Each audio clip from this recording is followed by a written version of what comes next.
WhatsApp video call மூலிமா digital arrest பண்ணிட்டாங்க அப்படின்ற மாதிரி நியூஸ்லாம் நம்ம பார்க்குறோம். இது எங்களுக்கு புரியல சார். கால் வரும், ஏதோ ஒரு விஷயத்தில் நீங்கள் தவறான ஒரு விஷயத்தை பண்ணிட்டீங்க, இந்த மாதிரி நீங்கள் உங்கள் பேன் கார்டை வந்து அப்டேட் பண்ணணும் அப்படின்னு சொல்லி ஒரு லிங்க் ஒன்று அனுப்புகிறாங்க. இதை நான் உண்மையான எப்படி கண்டுபிடிக்கிறது இல்லை ஃபேக்னு எப்படி கண்டுபிடிக்கிறது?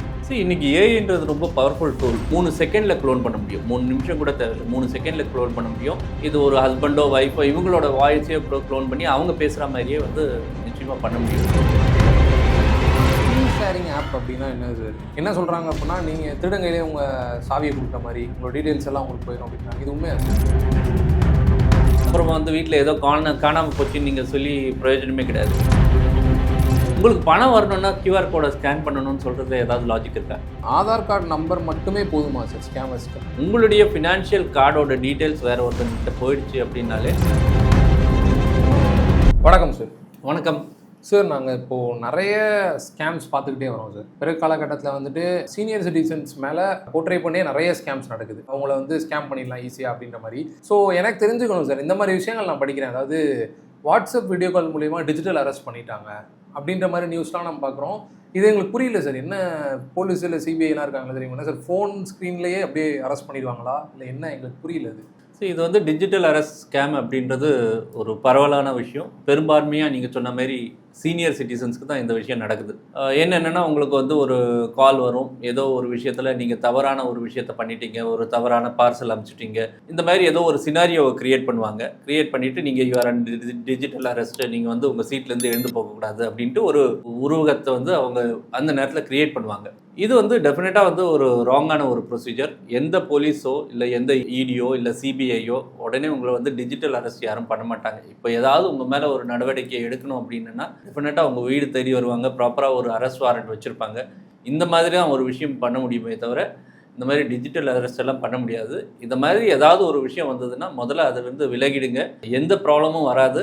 டெஃபினட்டாக வந்து நீங்கள் வந்து உங்களுக்கு டவுட் வந்ததுன்னா பக்கத்தில் இருக்கக்கூடிய ஒரு legal agency, police station or யாராவது லீகல் ஆஃபீஸர் இவங்களை வந்து டெஃபினட்டாக தொடர்பு கொள்ளலாம். ஸ்கேமர்ஸ் யூஸ்வலாக யூஸ் பண்ணுற ஒரு பேட்டர்ன் அப்படின்னு பார்த்தோம்னா, கால் பண்ணோன்னா என்ன சொல்லுவாங்க அப்படின்னு பார்த்தீங்கன்னா, பென்ஷன் விஷயத்தில் இருக்க எமர்ஜென்சியான டீட்டெயில்ஸ் ஏதாவது சொல்லிவிட்டு எங்களை ட்ரிகர் பண்ணுவாங்க. அப்படி இல்லை அப்படின்னா கேஒய்சி இன்னும் நீங்கள் கம்ப்ளீட் பண்ணாமல் இருக்கீங்க, டக்குன்னு முடிங்க இதுதான் அப்படின்னு சொல்லுவாங்க. ஏன் இந்த அப்ரோச் எடுக்கிறாங்க? இப்போ வந்து பேங்க்லேருந்து ஒரு கால் பண்ணுற மாதிரி கால் பண்ணுவாங்க. ஜென்ரலாக உடனே கால் பண்ணிவிட்டு நீங்கள் வந்து இந்த டீட்டெயிலை வந்து உடனே கொடுங்க அப்படின்வாங்க. இது என்ன ரீசன் அப்படின்னா, நீங்கள் திங்கிங், உங்களோட இமீடியட் திங்கிங்கை வந்து அவங்க பிளாக் பண்ணிடுறாங்க. அதாவது நீங்கள் யோசிச்சுட்டு இருக்கக்கூடிய, நீங்கள் யோசிக்க முடியாத அளவுக்கு வந்து அந்த விஷயத்தை வந்து உடனே பிளாக் பண்ணிடுறாங்க. இந்த கேவைசி அப்படின்னும் போது நீங்கள் வந்து கேவைசி போயிடுச்சோ, உடனே பேங்க்லேருந்து வந்துருச்சோ, இப்போ பென்ஷன் நின்று போயிடுமோ அப்படின்ற மாதிரி நீங்கள் உடனே நினைக்க ஆரம்பிச்சிடுவீங்க. ஸோ இந்த விஷயங்கள் எல்லாம் வந்து டெஃபினட்டாக வந்து நடக்காது. இப்போ உங்களுக்கே ஒரு பேங்க் ஒரு விஷயம் அனுப்பணுன்னாலும் அவங்க உங்களுக்கு ஒரு அப்டேட் அனுப்புவாங்க. கேவைசி நீங்கள் அப்டேட் பண்ணுங்கள், இத்தனை டைம் இருக்குது, உங்களுக்கு வந்து இத்தனை வாரங்கள் இருக்குது அப்படின்னு சொல்லுவாங்க. அதுக்குன்னு ஒரு ஸ்பேஸ் கொடுத்துருப்பாங்க. ஒன்று பேங்க்கோட வெப்சைட்டுக்கு போங்க, இல்லை ஆப்புக்கு போங்க, ப்ராப்பராக வந்து லாகின் பண்ணி பண்ணுங்கன்னு சொல்லியிருப்பாங்க. அப்படி இல்லைன்னா பேங்க்குக்கு வர சொல்லுவாங்க. பேங்க்குக்கு ஃபிசிக்கலாக வாங்க, வந்து அப்டேட் பண்ணுங்கன்னு சொல்லுவாங்க. இந்த மாதிரி விட்டுட்டு உடனே இம்மிடியேட்டாக ஃபோன்லேயே கொடுங்க, உங்களுடைய விஷயங்கள் கொடுங்க, இல்லை வந்து அப்டேட் பண்ணுங்கள், ஓடிபி கொடுங்கன்றது வந்து டெஃபினட்டாக வந்து நீங்கள் சந்தேகப்பட வேண்டிய ஒரு விஷயம். நிச்சயமாக கேர்ஃபுல்லாக இருக்கணும். எனக்கு ஒரு மெசேஜ் வந்திருக்கு சார் என்னோடய பேங்க்லேருந்து. இந்த மாதிரி நீங்கள் உங்கள் பேன் கார்டை வந்து அப்டேட் பண்ணணும் அப்படின்னு சொல்லி ஒரு லிங்க் ஒன்று அனுப்புகிறாங்க. இதை நான் உண்மையான எப்படி கண்டுபிடிக்கிறது இல்லை ஃபேக்குன்னு எப்படி கண்டுபிடிக்கிறது? நிறைய நேரத்தில் வந்து உங்களுடைய லீகல் வெப்சைட் அப்படின்றது வந்து ஒன்று இருக்கும். ஃபார் எக்ஸாம்பிள் ஒரு காமனாக நம்ம பார்க்குறது வந்து SBI.co.in அப்படின்னா அது எஸ்பிஐயோட வெப்சைட் அப்படின்றது தெரியும். ஆத்தரைஸ் வெப்சைட்டுன்றது தெரியும். SBI-KYC.check or .com அப்படின்னு போட்டாங்கன்னா டெஃபினட்டாக இந்த விஷயம் வந்து எஸ்பிஐன்ற பேர் இருக்குது, ஆனால் வந்து அது எஸ்பிஐயோட வெப்சைட் கிடையாது, அது லீகல் வெப்சைட் கிடையாது. டெஃபினட்டாக அந்த மாதிரி விஷயங்கள் வந்து நீங்கள் வந்து பார்க்கணும். அது பேங்கரோட அட்டென்ஷனுக்கு கொண்டு வரணும். அந்த வெப்சைட்டை பாருங்கள், லீகல் வெப்சைட்டு கரெக்டாக இருக்கா அப்படின்றத நீங்கள் சோர்ஸில் செக் பண்ணுங்கள். இல்லை உங்ககிட்ட இருக்கக்கூடிய டாக்குமெண்ட்ஸ், உங்கள் பேங்க்லேருந்து வந்திருக்கக்கூடிய அந்த லெட்டர்ஸ்லேயே இருக்கும் ப்ராப்பராக எந்த வெப்சைட் என்ன ஏதுன்றது. அதை வச்சு ஒரு தடவை செக் பண்ணுங்கள். செக் பண்ணிவிட்டு அந்த விஷயங்களில் பாருங்கள். பட் ஏதாவது டவுட் வரும்போது நீங்கள் தாராளமாக பேங்க்கே போயிடலாம். நடந்தே போகிற டிஸ்டன்ஸில் தான் நிறைய பேருக்கு இருக்கும் பேங்க்கு.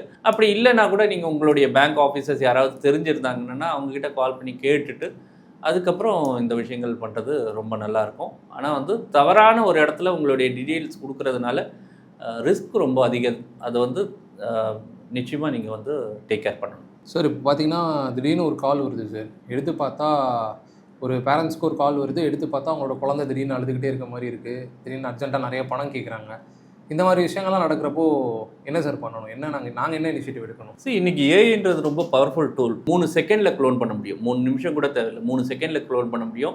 இது ஒரு ஹஸ்பண்டோ ஒய்ஃபோ இவங்களோட வாய்ஸையோ க்ளோன் பண்ணி அவங்க பேசுகிற மாதிரியே வந்து நிச்சயமாக பண்ண முடியும். இது ரொம்ப ஒரு ரிஸ்கியான விஷயம். பேட்டர்னில் வந்து குழந்தைங்க வந்து பணம் கேட்குறது வந்து நார்மலாக வந்து வராது. ஸோ அந்த மாதிரி ஒரு விஷயம் வருது அப்படின்னா கொஞ்சம் டைம் எடுத்துகிட்டு திருப்பி அந்த குழந்தைக்கு வந்து கால் பண்ணுங்கள். ஒருவேளை நீங்கள் வந்து அந்த காலை டிஸ்கனெக்ட் பண்ணிவிட்டு திருப்பி கால் பண்ணுங்கள். அது ஜெயினா அப்படின்றது பார்க்க பாருங்கள். சில வாட்ஸ்அப் குரூப்லலாம் பார்த்தீங்கன்னா நீங்கள் 500% வரைக்கும் ப்ராஃபிட் பண்ணலாம் ஸ்டாக் மார்க்கெட்டில் அப்படின்னு சொல்லி காட்டுறாங்க. இது உண்மையுமே ஒரு ரியலிஸ்டிக்கான விஷயமா சார்? டெஃபினட்டாக ஃபேக்கு, 100% ஃபேக். நிறைய தடவை நம்ம பேசியிருக்கிறோம். நிறைய நேரத்தில் வந்து எங்கள் கஸ்டமர்ஸ் இவ்வளோ ப்ராஃபிட் பண்ணியிருக்காங்க அப்படின்னு சொல்லிட்டு ஸ்க்ரீன்ஷாட் எல்லாம் காட்டுவாங்க. ஸோ இந்த மாதிரி காட்டுறதே வந்து முதல்ல வந்து ஒரு ராங்கான ஒரு விஷயம். இன்வெஸ்ட் பண்ணும்போது இவ்வளோ ப்ராஃபிட் வந்திருக்கு, இவ்வளோ இது வந்திருக்கு அப்படின்ட்டு ஸ்க்ரீன்ஷாட்டை காட்டுறது வந்து ஸ்க்ரீன்ஷாட்டை யார் வேணால் க்ரியேட் பண்ணலாம். இன்றைக்கி டிசைன் பண்ணலாம். இன்றைக்கி நிறைய ஆப்ஸ் இருக்குது, நிறைய வெப்சைட்ஸ் இருக்குது, இன்றைக்கி ஏஏ பண்ணி கொடுக்குது. ஸோ இந்த மாதிரி நிறைய விஷயங்கள் இருக்கிறதுனால டெஃபினட்டாக இதெல்லாம் நம்பாமல் இருக்கிறது நல்லது. 500% ரிட்டர்ன் தரக்கூடிய லீகலான பிஸ்னஸ் ஒன்றுமே கிடையாது. இன்றைக்கி வந்து அந்த மாதிரி இன்ஸ்ட்ருமெண்ட்ஸும் கிடையாது, பிஸ்னஸும் கிடையாது. இதெல்லாம் நம்பி ஏமாறாமல் டெஃபினட்டாக நல்ல வழியில் நிறைய நல்ல ஸ்கீம்ஸில் இன்வெஸ்ட் பண்ணுங்கள். அதுக்கேற்ற மாதிரி உங்களுக்கு ப்ராப்பரான ரிட்டர்ன்ஸ் வரும். பட் அது ஒரு நார்மலைஸ் ரிட்டர்னாக இருக்குமே தவிர இந்த மாதிரி அப்நார்மல் ரிட்டர்னாக இருக்கிறதுக்கு வாய்ப்புகள் கிடையாது.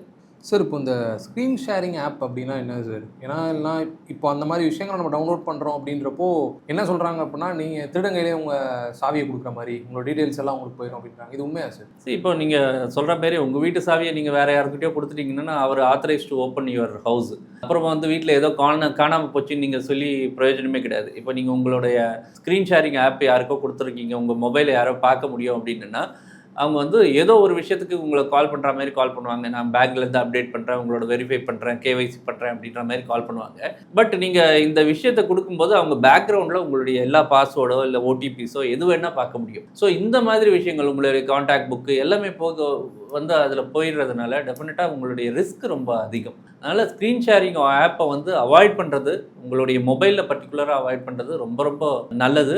அந்த மாதிரி ஏதாவது ஒரு தேவைப்பட்டதுன்னா ஃபிசிக்கலாக பண்ண பாருங்கள், டிஜிட்டலாக பண்ணாமல் இருக்கிறது ரொம்ப நல்லது. ப்ரைஸை ரிசீவ் பண்ணுறதுக்கோ இல்லை ரீஃபண்டை ரிசீவ் பண்ணுறதுக்கோ நான் வந்துட்டு இப்போ ஒரு கியூஆர் கோடை ஸ்கேன் பண்ண தேவையில்ல, ஒரு பின் என்ட்ரு பண்ண தேவையில்ல அப்படின்னு சொல்கிறாங்க. இது உண்மையா சார்?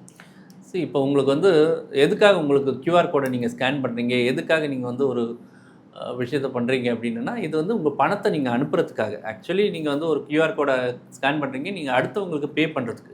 உங்களுக்கு பணம் வரணும்னா கியூஆர் கோடை ஸ்கேன் பண்ணணும்னு சொல்கிறதுல ஏதாவது லாஜிக் இருக்கா? ஸோ இந்த லாஜிக் வந்து ஒரு பேசிக் ஒரு விஷயம். எல்லாருக்கும் ஆசையை காட்டி இந்த மாதிரி நீங்கள் இதை ஸ்கேன் பண்ணிங்கன்னா உங்கள் பணம் கிடைக்கும், ஃபஸ்ட்டு வந்து இதை ஸ்கேன் பண்ணுங்கள் அப்படின்னா உங்களுடைய டீட்டெயில்ஸை நீங்கள் அவங்களுக்கு கொடுக்குறீங்க. நீங்கள் அனுப்ப வேண்டிய நேரத்தில் தான் நீங்கள் இந்த கியூஆர் ஸ்கேன்ஸ் எல்லாம் பண்ணணுமே தவிர இந்த மாதிரி விஷயங்களில் ஏமாறாமல் இருக்கிறது ரொம்ப நல்லது. ஒரு எல்டர் பீப்புள் இருக்காங்க சார், அவங்க இப்போ தான் ரியலைஸ் பண்ணுறாங்க ஐயோ நம்ம ஸ்கேமில் மாட்டிக்கிட்டோம் அப்படின்னு சொல்லி. அப்படின்னா அவங்க பண்ண வேண்டிய ஃபஸ்ட்டு மூவ் என்ன சார்? யாருக்கு ஃபஸ்ட்டு கால் பண்ணணும்? இதில் வந்து கவர்மெண்ட்டோ இல்லை சைபர் செல்லோ திரும்ப திரும்ப ஒரு விஷயத்தை வந்து நிறைய அட்வர்டைஸ்மெண்ட்லேயோ இல்லை நிறைய விஷயங்களையோ சொல்லியிருக்காங்க. 1930 அப்படின்ற நம்பரை வந்து நிறைய இடத்துல பப்ளிஷ் பண்ணியிருக்கிறாங்க. இதை வந்து சேவ் பண்ணி வச்சுக்கோங்க. ஏதாவது ஒரு இடத்துல டவுட் வந்தது, இந்த மாதிரி நம்ம ஸ்கேம் ஆகிருக்கோம் இல்லை வந்து உண்மையிலே ஸ்கேம் நடந்திருக்கு அப்படின்னா உடனே ரீச் பண்ணுங்கள். பர்டிகுலராக அவங்க சொல்கிறது வந்து இந்த கோல்டன் ஹவர்ஸ்ன்னு சொல்கிறாங்க. பர்டிகுலராக அந்த முதல் 2 மணி நேரம் ஸ்கேம் நடந்த முதல் 2 மணி நேரத்துக்குள்ளே நீங்கள் ரிப்போர்ட் பண்ணிட்டீங்கன்னா அதை ரெக்கவர் பண்ணுறதுக்கான சான்சஸ் ஓரளவுக்கு ரெக்கவர் பண்ணுறதுக்கான சான்சஸ் அதிகம் இருக்குது அப்படின்னு அவங்க சொல்கிறாங்க. அதனால் இந்த விஷயத்தை வந்து உடனே நீங்கள் வந்து ரிப்போர்ட் பண்ணுறது ரொம்ப நல்லது. பர்டிகுலராக இந்த வெப்சைட்லேயோ இல்லை வந்து இந்த 1930ன்ற நம்பர்லேயோ கால் பண்ணி டெஃபினட்டாக உங்களுக்கு கம்ப்ளைண்ட்டை லான்ச் பண்ணலாம். சார் இப்போ நம்ம ஆதார் கார்டு நம்பர் மட்டுமே போதுமா சார் ஸ்கேமர்ஸ்க்கு நம்மளோட எல்லா விஷயங்களை பற்றியும் தெரிஞ்சுக்க, எல்லா டீட்டெயில்ஸ் எடுக்க, இல்லை அதை தாண்டி வேறு எதுவும் தேவைப்படுமா? ஆதார் நம்பரை மட்டும் வச்சு ஒன்றும் பண்ண முடியுமா அப்படின்னு கேட்டோன்னா ரொம்ப நேரத்தில் அந்த விஷயம் நடக்காது. ஆதார் நம்பர் அப்படின்றது நம்மளுடைய பேர் மாதிரி. இப்போ என் பேர் XYZ அப்படின்னா அது தெரிஞ்சு வச்சுட்டு உடனே வந்து ஒரு ஸ்கேம் பண்ண முடியுமா அப்படின்னா அது சான்சஸ் ரொம்ப கம்மி. பட் ஆதாரோட லிங்க் ஆகி இருக்கக்கூடிய அந்த ஓடிபி, ஆதார் ஓடிபின்றது ரொம்ப ரொம்ப பெரிய ஒரு விஷயம். அதை நம்ம இங்கே யாருக்காவது தேவையில்லாமல் கொடுக்குறோம் அப்படின்னா அந்த விஷயம் வந்து ரொம்ப பெரிய ரிஸ்கி. இல்லை ஆதாரோட லாகின் பாஸ்வேர்டு, ஆதாரோட ஓடிபி இந்த மாதிரி விஷயங்கள் நம்ம யாருக்காவது ஷேர் பண்ணுறோம் அப்படின்னா அந்த ரிஸ்க் வந்து நம்ம பேர் பண்ணி தான் ஆகணும். அந்த ரிஸ்கில் மாட்டிக்காமல் அந்த விஷயத்தில் ரொம்ப கவனமாக இருக்கிறது ரொம்ப நல்லது. ஸ்கேமர்ஸ் வந்து எல்டர் பீப்புள்ஸ் கிட்ட யூஸ் பண்ணுற இன்னொரு விஷயம் என்ன அப்படின்னு பார்த்தீங்கன்னா, ஃப்ரீ ஹெல்த் செக்அப் இருக்குது, அப்புறம் வந்துட்டு இந்த மாதிரி விஷயங்களுக்குலாம் க்யூர் இருக்குது எங்ககிட்ட அப்படின்னு சொல்லி ஸ்கேம் பண்ண பார்ப்பாங்க. ஸோ இதெல்லாம் எதுக்கு பண்ணுவாங்கன்னா, எங்கள் கார்டு டீட்டெயில்ஸை பற்றி தெரிஞ்சுக்கிறதுக்காக பண்ணுவாங்க. ஸோ இதை எப்படி சார் நம்ம தடுக்கிறது, என்ன பண்ணணும்? கார்டு டீட்டெயில்ஸ் நீங்கள் கொடுத்துட்டீங்கனாலே உங்களுடைய கார்டு டீட்டெயில் அவங்க வந்து இந்த 10 ரூபா ஹெல்த் செக்கப்போ இல்லை வந்து ஃப்ரீ ஹெல்த் செக்கப்போ சொல்லும்போது ஏதோ ஒரு நேரத்தில் உங்கள் கார்டையும் சேர்த்து போடுங்க அப்படின்வாங்க, எதுவும் டெபிட் ஆகாது அப்படின்வாங்க. நீங்கள் உங்கள் கார்டு டீட்டெயில்ஸை கொடுக்குறீங்க, கார்டு டீட்டெயில்ஸை கொடுக்கும்போது அதோடைய மற்ற ஆதென்டிகேஷன் டீட்டெயில்ஸையும் அதிலேயே சேர்ந்து கொடுத்துருவீங்க. இதெல்லாம் அவங்களுக்கு ஒரு ஆதென்டிகேட்டட் டேட்டா பேஸாக மாறிடுது. நீங்கள் ஒன்று அந்த லிங்க்கை க்ரியேட் பண்ணுறீங்க, இல்லை இந்த டெபிட் கார்டோ இல்லை கிரெடிட் கார்டோ இந்த கார்டு டீட்டெயில்ஸை கொடுக்கும்போது உங்கள் டேட்டா அவங்க கிட்ட போயிடுது. அது வந்து ஒரு ஸ்கேம்க்கான ஒரு வழித்தடமாக அமையுது. இது வந்து அவங்க வந்து டெஃபினட்டாக கேர்ஃபுல்லாக இருக்க வேண்டிய ஒரு விஷயம். உங்களுடைய ஃபினான்ஷியல் கார்டோட டீட்டெயில்ஸ் வேறு ஒருத்தங்கிட்ட போயிடுச்சு அப்படின்னாலே அந்த கார்டை நீங்கள் வந்து ஒன்று அதை சரண்டர் பண்ணணும், இல்லை ரிப்போர்ட் பண்ணணும். ஃபர்தராக யூஸ் பண்ணாமல் மிஸ்யூஸ் பண்ணாமல் நீங்கள் பார்த்துக்கணும். உடனே அதை வந்து ஆக்ட் பண்ணுறது நல்லது. பேங்கர்கிட்ட போகணும், இல்லை பேங்க்கோட கால் சென்டருக்கு போகணும். இந்த விஷயத்தை பார்த்து பண்ணுறது ரொம்ப நல்லது. அதர்வைஸ் அந்த ரிஸ்க் வந்து ரொம்ப பெருக தான் செய்யும். ஒன்றும் பண்ணாமல் இருக்கிறது நல்லது. ஒருவேளை பண்ணிட்டோம் நம்ம ரியலைஸ் பண்ணோம்னா உடனே வந்து பேங்க் போய் அந்த விஷயத்தை ஸ்டாப் பண்ணுறது இன்னும் நல்லது. ஓகே, கோல்டன் ரூல் மாதிரி ஒன்று சொல்லுங்கள் சார். அதாவது இப்போ சீனியர் சிட்டிசன்ஸ் யாரும் இந்த மாதிரி சைபர் கிரிமினல்ஸ்ட்டாக மாட்டிக்க கூடாது அப்படின்னா இந்த விஷயத்தை நீங்கள் கண்டிப்பாக ஃபாலோ பண்ணணும் அப்படின்னா என்னவா இருக்கும்? முதல் விஷயம் வந்து ஒரு 5 நிமிஷம் எடுத்துக்கோங்க. அதுதான் பெரிய ஒரு கோல்டன் ரூல். 5 நிமிஷம் எதுக்காக எடுத்துக்கிறீங்கன்னா, நீங்கள் கொஞ்சம் ஒரு விஷயம் உங்களுக்கு யாரோ ஒருத்தங்க சொல்லிட்டாங்கன்னா பதட்டப்படாமல் உடனே அந்த டிசிஷனை எடுக்காமல் 5 மினிட்ஸ் ரூலை வந்து ஃபாலோ பண்ணுங்கள். கொஞ்சம் தண்ணி குடிங்க. யார்கிட்ட பேசலான்னு நினைங்க, ஒரு நெய்பர்கிட்டையோ இல்லை உங்களுக்கு ரொம்ப க்ளோஸாக இருக்கக்கூடிய ஒரு பர்சன்கிட்டையோ உண்மையான வெல்விஷர்கிட்டையோ பேசி இது கரெக்டு தானா அப்படின்னு ஒரு விஷயத்தை புரிஞ்சிக்க பாருங்கள். அவங்கக்கிட்ட புரிஞ்சிட்டு ஒரு அண்டர்ஸ்டாண்டிங் வந்ததுக்கப்புறம் டெஃபினட்டாக நீங்கள் வந்து ஆக்ஷன் எடுக்கிறது நல்லது. உடனே 5 மினிட்ஸ்லேயே பண்ணணும், 10 மினிட்ஸ்லேயே பண்ணணும், இப்போவே பண்ணலைன்னா பிளாக் ஆகிடும் அப்படின்ற விஷயங்கள்லாம் மாட்டிக்காமல் அந்த 5 மினிட்ஸ் ரூலை ஃபாலோ பண்ணுங்கள். டைம் எடுங்க, திங்க் பண்ணுங்கள், அப்புறம் ஆக்ட் பண்ணுங்கள். அது வந்து உங்களை வந்து சேஃப்கார்ட் பண்ணும். ஓகே சார், ரொம்ப நன்றி சார். ரொம்ப ரொம்ப நன்றி. தேங்க்யூ.